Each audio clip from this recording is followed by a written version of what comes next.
پھر ہمیں ایسے حکمران چاہیے اور نہ ہمیں ایسی آزادی چاہیے جو ختم نبوت اور رسول اللہ صلی اللہ علیہ وسلم کے صحابہ کے تقدس کو پامال کر کے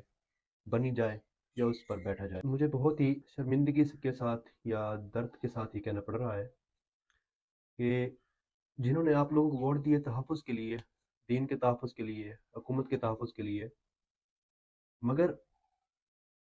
آپ لوگوں کی جماعت کی وجہ سے ابھی سے اسلام پر حملے شروع ہو گئے ہیں۔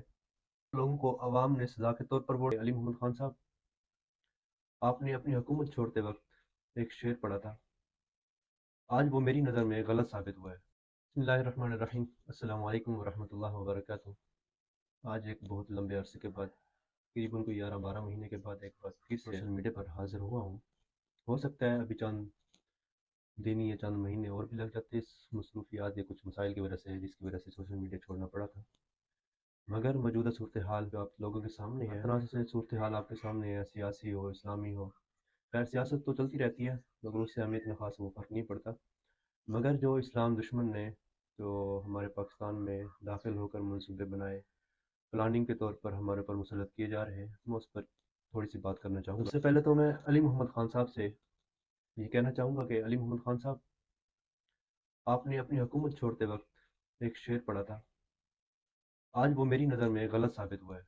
پہلے آپ وہ شعر سنیے، اس کے بعد بات کرتا ہوں کہ ایسی کیا وجہ ہے کہ مجھے ایسا کہنا پڑا۔ وہ شعر یہ ہے کہ چلتے ہیں دبے پاؤں کے کوئی جاگ نہ جائے، غلامی کے اسیروں کی یہی خاص ادا ہے، ہوتی نہیں جو قوم حق بات پہ یکجا، اس قوم کا حاکم ہی فقط اس کی سزا ہے۔ علی محمد خان صاحب،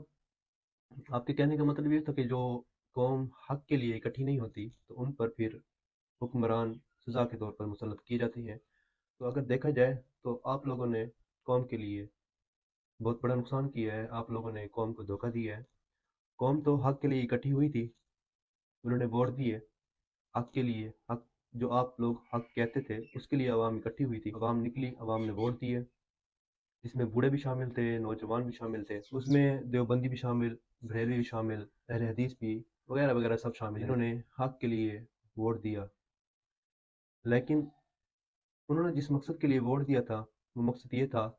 کہ پاکستان کے تحفظ کے لیے اور اسلامی قانون کے لیے، تاکہ اسلام بھی قائم، اسلامی نظام بھی نافذ ہوگا، اس کے ساتھ ساتھ پاکستان کا بھی تحفظ ہوگا۔ مگر مجھے بہت ہی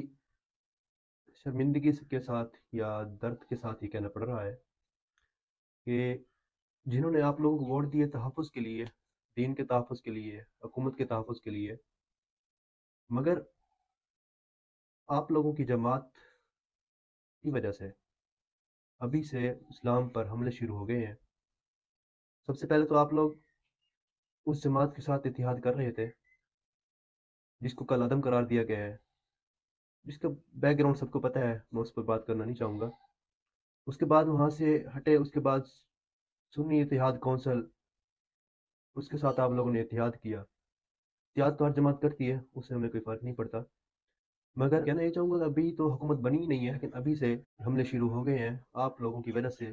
اس کو ہم کیا سمجھیں کہ آپ لوگوں کو عوام نے سزا کے طور پر ووٹ دیے، ووٹ دے کر الٹا خود کو عذاب میں ڈال لیا ہے۔ تو سن لیں آپ بھی اور باقی حکمران بھی، جو خطب نبوت اور رسول اللہ صلی اللہ علیہ وسلم کے صحابہ کے تقدس کو پامال کر کے کرسی پر بیٹھے گا،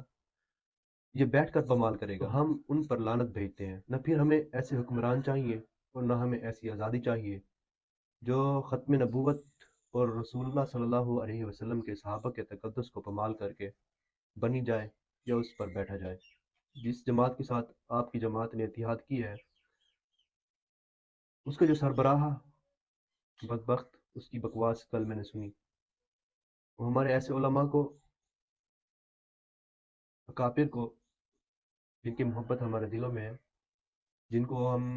یہ سمجھتے ہیں کہ جنہوں نے ہمیں راہ دکھائی،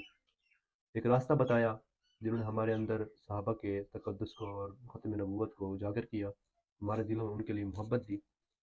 ان کے بارے میں یہ کہہ رہا تھا کہ ہم نے ان کو جہنم حاصل کیا۔ وہ بدبخت ایسی بکواس کر رہا تھا علماء کے بارے میں جنہوں نے اپنی پوری زندگی ختم نبوت اور صحابہ کے تقدس کے لیے وقف کی تھی، جو ہمارے اندر ایک روح پھونک کر گئے، ساری زندگی در بدر رہے،